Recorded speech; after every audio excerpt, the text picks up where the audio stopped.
Shalom, selamat pagi sahabat Parani yang dikasihi Tuhan Yesus Kristus.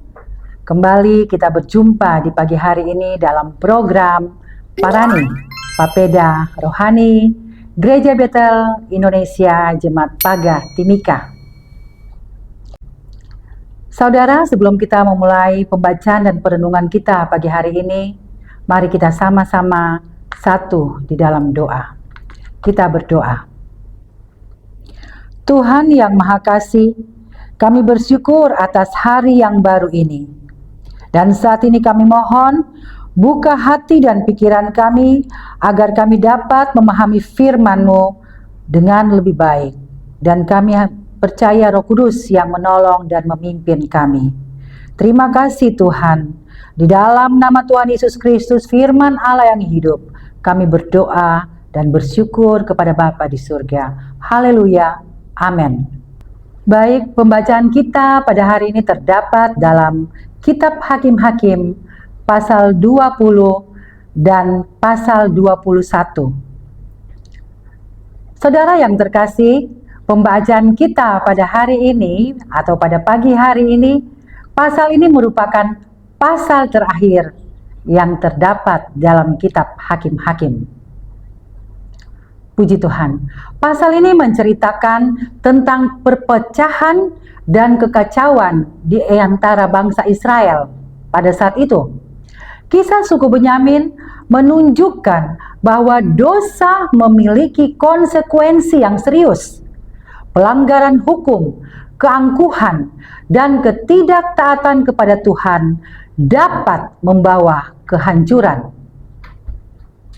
Siklus kekacauan dalam Kitab Hakim-Hakim menunjukkan betapa pentingnya kesatuan di dalam satu komunitas. Saat bangsa Israel terpecah dan tidak lagi bersatu, mereka mengalami kesulitan dan kehancuran.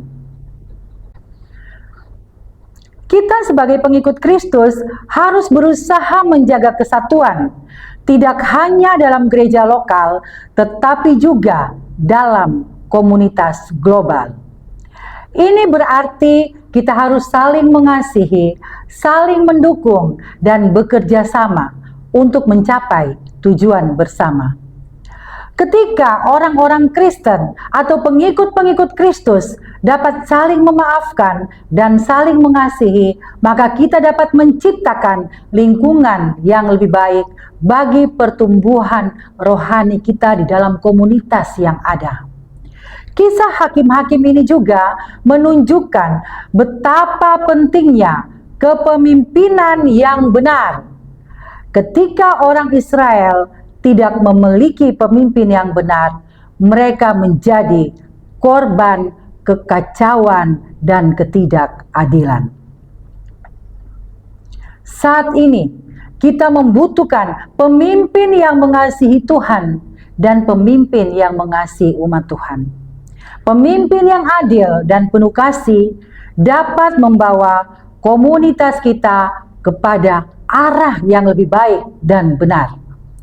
Kepemimpinan yang benar harus memprioritaskan kebenaran, keadilan, dan keselamatan jiwa, bukan sekedar kepentingan pribadi atau kelompok. Saya dan saudara harus menyadari bahwa dosa memiliki konsekuensi baik dalam hidup pribadi maupun dalam kepemimpinan kehidupan masyarakat yang ada. Ini berarti kita harus terus berjuang melawan dosa dan terus hidup dalam ketaatan kepada Tuhan. Ketertarikan dan kesenangan duniawi akan membawa kita menjauh dari Tuhan dan mengarah kepada kehancuran rohani kita. Kisah ini mengingatkan kita untuk selalu menjauhi dosa dan menjaga kesetiaan pada perjanjian kita dengan Tuhan. Kita harus belajar dari kesalahan dan berusaha untuk memperbaiki diri kita sendiri. Kita harus ingat dan menyadari bahwa Tuhan adalah Allah yang tetap setia dan Allah yang penuh belas kasihan, Allah yang sanggup memulihkan setiap kehidupan kita. Oleh sebab itu, harapan kita hanya ada dalam Kristus. Kristus yang telah menebus dosa dan segala pelanggaran kita.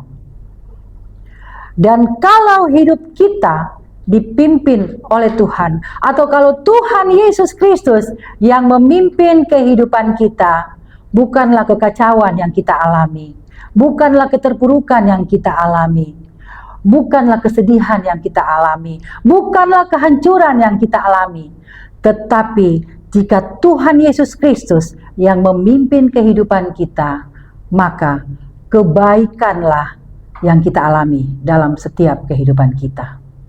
Amin. Kita berdoa. Ya Tuhan, bantu kami untuk memulai hari ini dengan semangat yang baru, penuh dengan sukacita dan kebenaran-Mu. Bimbing langkah-langkah kami Tuhan, pimpinlah hidup kami, dan berikan kami hikmat serta kekuatan untuk menghadapi setiap tantangan yang ada. Kami percaya bahwa dengan kekuatan-Mu ya Tuhan, dan dengan pertolongan-Mu ya Roh Kudus, kami mampu menjalani hari ini dengan satu keyakinan kami akan berhasil. Kami menjadi orang-orang yang penuh kemenangan dalam Tuhan. Bimbing kami Tuhan, agar kami selalu dapat setia dan taat, serta mengasihi Engkau dalam setiap kehidupan kami. Pimpin hidup kami ya Bapa. Di dalam nama Tuhan Yesus Kristus kami berdoa. Haleluya. Amin. Shalom. Salam sehati.